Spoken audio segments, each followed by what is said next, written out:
One of the most satisfying things in sports. Barreling up your opponent's fastball, feeling the vibration in your hands, seeing the ball travel hundreds of feet into the sky, looking out, seeing the outfielders chase to try and catch your hit. It all starts with a good baseball swing. I've been swinging a baseball bat for about 10 years now, and there's nothing I enjoy doing more. If you've ever been to a baseball game, you probably heard the sound of the bat and the ball when someone makes contact. You may be wondering, how do they hit it with so much power, or how do they hit it so consistently? So I'm going to be teaching you how to correctly and confidently swing a baseball bat. My main points will be the mindset you need to have when you get up to the plate, the mechanics you need to have a good, consistent swing, and the results you want to see. So right now you may be wondering what's so hard about swinging a baseball bat. Well, I'll be showing you. So it all starts with the mindset. So everyone has different mindsets, but you just need to start by getting your head straight. You need to minimize the game so it's just you, your bat, and the ball. There's so many things going on. You just need to minimize the game because it'll make it a lot easier for you. You can clear all the bad stuff out. You need to win the mental battle. You need to go up to the plate knowing that you'll hit any pitch that he gives you. You don't need to be hoping that you'll get a hit. You need to know that you'll get a hit.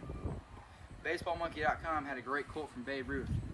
Babe's words of advice were, quote, "Never let the fear of striking out keep you from playing the game," end quote. So my mindset at the plate is anger. I like to make sure by the time my at-bat is over, there's no question between who the better ball player is between me and my opponent, the pitcher. AZQuotes.com had a great quote from Ty Cobb, and his words were, quote, "Every batter works on the theory that the pitcher is more afraid of them than they are of the pitcher," end quote. So now that you have a mindset, you're ready to go, you're ready for your at-bat, you're ready to try and smash any ball that he gives you. Now it's time for the mechanics. There's three big parts to the baseball swing. So it all starts with your legs, your hips, and your hands. So I'm going to be showing you this little drill that my uncle showed me when I was younger. It's called the swing race. So just have this PVC pipe here, and the race begins. Your legs get out in front, they start winning the race. Then come your hips start catching up in the race, and finally near the end of the race, your hands explode through and win the race. So it's just a little drill you can think in the back of your mind, just okay, legs, hips, hands, just for beginners, or just to keep that so you have a nice, fluent, consistent swing. So, starting with your legs, that's where you generate most of your power in sports. You're always pushing off your legs when you're jumping, when you're exploding somewhere, going side to side. Like when you're pitching, you're exploding off your back foot. When you're swinging as a right-handed batter, you're going to explode off your right foot. When you're a left-handed batter, you're exploding off your left foot. You're always moving your body towards your point of contact. You just want to get it moving forward, get all your power, your momentum going towards the ball, towards where you want to hit it. Now that you got it broken down, there's a little drill you can do too. You can just have this PVC pipe here, and there's a little drill. You can do 10 reps of just getting your stride, do that over and over. Then once you're in your stride, you can do 10 reps of just turning your hips, turning your hips, turning your hips. And then you can do hips, and just bring those hands, bring those hands, bring those hands. Just a little drill.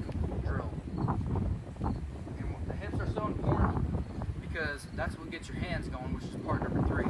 If you don't turn your hips, you're just going to have this floppy swing where you're just all floppy. It's not going to look good. You're not going to hit the ball hard. You don't even know where your bat's going. When you turn those hips, it creates a torque here. So you're keeping your hands back. Never bring your hands forward because it's just, it's going to be ugly. You're going to look stupid when you're swinging. You keep your hands back, legs, hips, creating a tension here, and that'll just bring your hands through the zone harder, and you'll hit the ball with more power, more contact, more consistency. That's everything we want to see. So now, I'll be getting onto the swing path.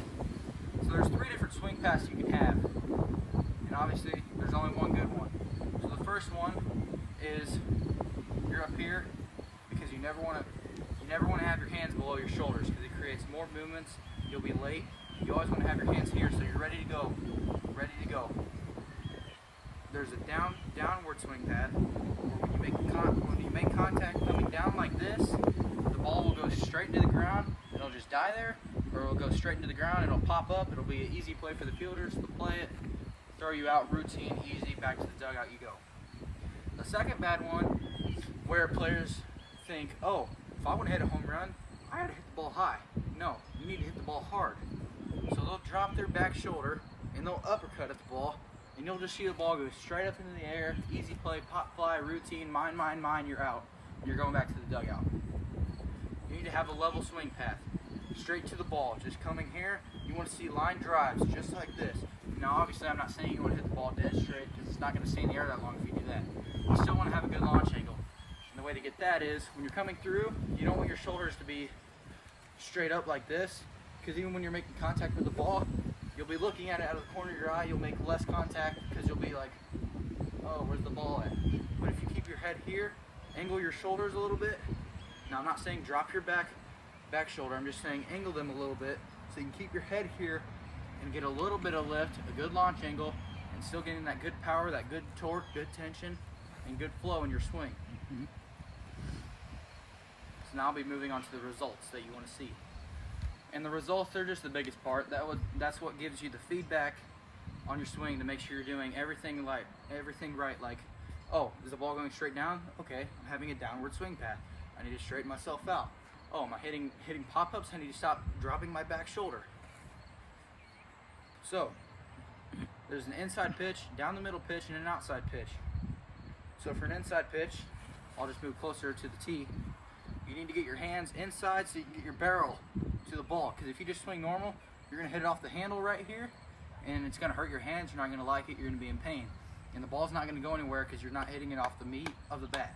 If you get the barrel on it, it's going to go farther, harder. It's going to sound nice too. Outside pitches. So this one, you're going to want to hit to opposite field. So right-handed batter, you just want to extend your hands, and you don't want to hit it out in front, because if you go out in front, you're going to pull it, and it's not going to be good. You're not going to get much power because you're just full like this, and it's not going to look good either.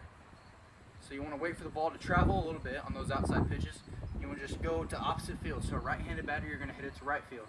The left-handed batter, you're going to hit it out to left field. Now, the favorite, right down the middle. For this one, you just want to load back, get excited, and just smash this one. Good swing path, get your mechanics down. That's where you hit your home runs, down the middle pitches. So, I've now shown you the mechanics of the baseball swing, the mindset you want to have when you go up to the plate, because remember that's the most important thing, and results. They give you your feedback on everything, make sure you're doing everything correctly. So, after all this, you may be like, this swing's impossible, I'm never going to learn this. That's why baseball is great though. azquotes.com has this great Ted Williams quote saying this, quote, "Baseball is the only field of endeavor where a man can succeed 3 times out of 10 and be considered a good performer. Baseball is hard, and it's meant to be that way." End quote.